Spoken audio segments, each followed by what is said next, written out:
Is the Xbox Series S worth it? This is a video I've been meaning to make for a while now. I've had the Xbox Series S for 3 months now, and I'm just going to talk about it a little bit, what I've been enjoying, what I like, what I don't like. I'm not going to stand here and tell you guys why it's worth it to you. I'm going to tell you why it's worth it for me. This is my personal gaming experience. Everyone's situation is different. People have different reasons for playing on different platforms and playing different games. In my gaming situation or setup or whatever you want to call it, I do have a PC and a PS5.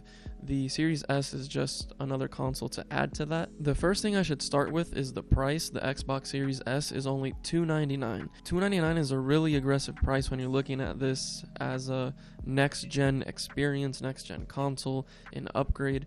The Switch costs $299. Now, I know you can't really compare the two. You're buying a Nintendo Switch for a different reason than you're buying an Xbox, but just to give you some perspective, the Switch is $299, the Xbox Series S is $299, and that is going to play a huge role, in my opinion, in why I think this system is so valuable. Before anyone gets upset about a lack of features or a lack of whatever, you're getting an insane amount of value out of this system. When comparing this price to a PC, a high-end PC, a mid-tier PC even, or one of the other next-gen consoles, this one just comes out winning no matter which way you look at it. This is really the entry-level sort of next-gen console if you're looking into upgrading, or if you're looking into having maybe another secondary console like me for other experiences that you can't get on the PS5 or the PC. It's cheap and you're getting your money's worth. That's pretty much the first point I want to make. So what have I been doing on this cheap next-gen console when I have a PC and a PS5? Really, I could just say Game Pass and end the video, because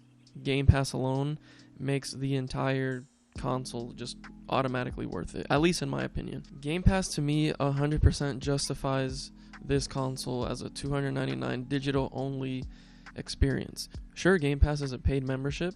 It's $15 for Ultimate if you have the PC Game Pass, the console Game Pass, and Xbox Live Gold, and that's what I have going on. I play Game Pass games on my PC. I've always played Game Pass games on my PC, but there are certain games you just can't play on the PC version. Games like Destiny 2, which I frequently play, are not on the PC version of Game Pass, and it's exclusive to the console. You get every expansion included with that version of the game on Game Pass. Games like Outriders, also not on PC. The library of games on Game Pass is just significantly larger on console than it is on PC. Part of the reason for that is because you get all of the backwards compatible games. No, that doesn't mean you can play every original Xbox 360 game or every original Xbox game, but there is quite a bit of backwards compatible games that you can play on there.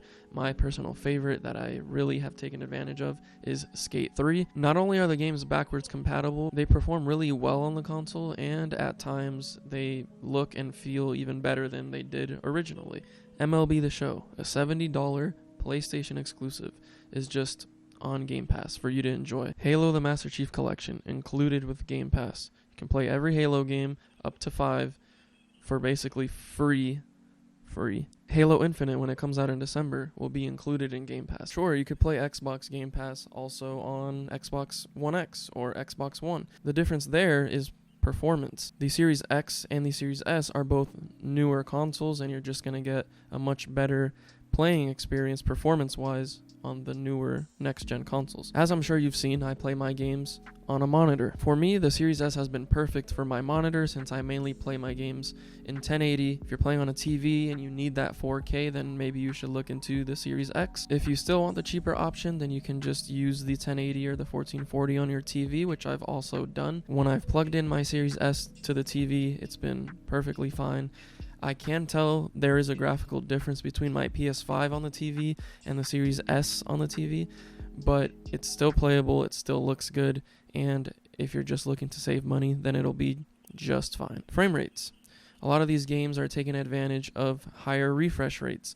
Games like Call of Duty or Fortnite, Doom Eternal, they are boosted on Xbox Series X and S to take advantage of those higher frames. I've played Warzone, I've played Fortnite, I've played Doom, to see kind of how it feels, and it plays really well. Sometimes if there's a lot going on the screen, then obviously it's not going to keep up. You're going to have your dips.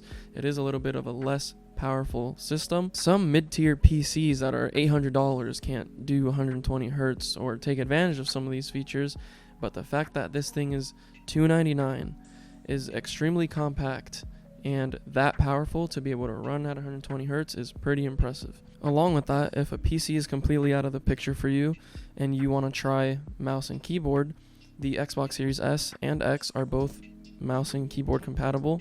Not every game supports it, but it is nice when they do have that option. I have personally played games on mouse and keyboard on the Series S, and I can say it feels great. I've showed it on this channel, and I can say it is the budget-friendly mouse and keyboard experience. My only real issue with the console, or the main gripe I have, would be the storage. The storage absolutely sucks on the console, but it definitely makes sense considering the $299 price tag. The 300 and something gigs of space that you get for your games isn't a lot, but they do give you the option to expand that. I'm looking at it right now, and Microsoft offers you a Seagate storage expansion card for Xbox Series X and S. It's $220.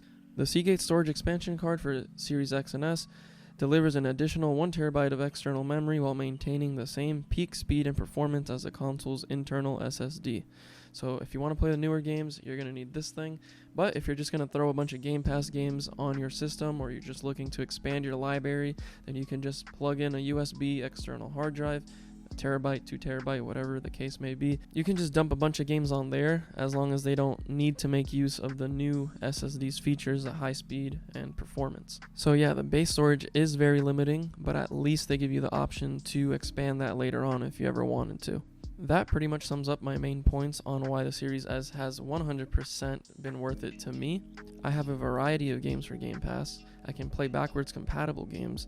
I can play games at 120 Hz. I have the option for mouse and keyboard in certain games. The storage is small but expandable, and all of that is for $299. Not to mention there's also a bunch of future things that are going to be happening, like xCloud coming to console. If this works ideally, then that's a fix to your storage problem. The Series S also has recently been a lot more available than some of the other next-gen consoles. The PS5 is still really hard to get. Graphics cards are still really hard to get. Series X is really hard to get. Series S just seems to be in stock more often than the other ones. So if you are on the last-gen consoles and you're just looking for a way in, I 100% think this is a great way to get into next-gen gaming. That's going to pretty much do it for this video. Thank you guys for watching, and I will see you on the next one.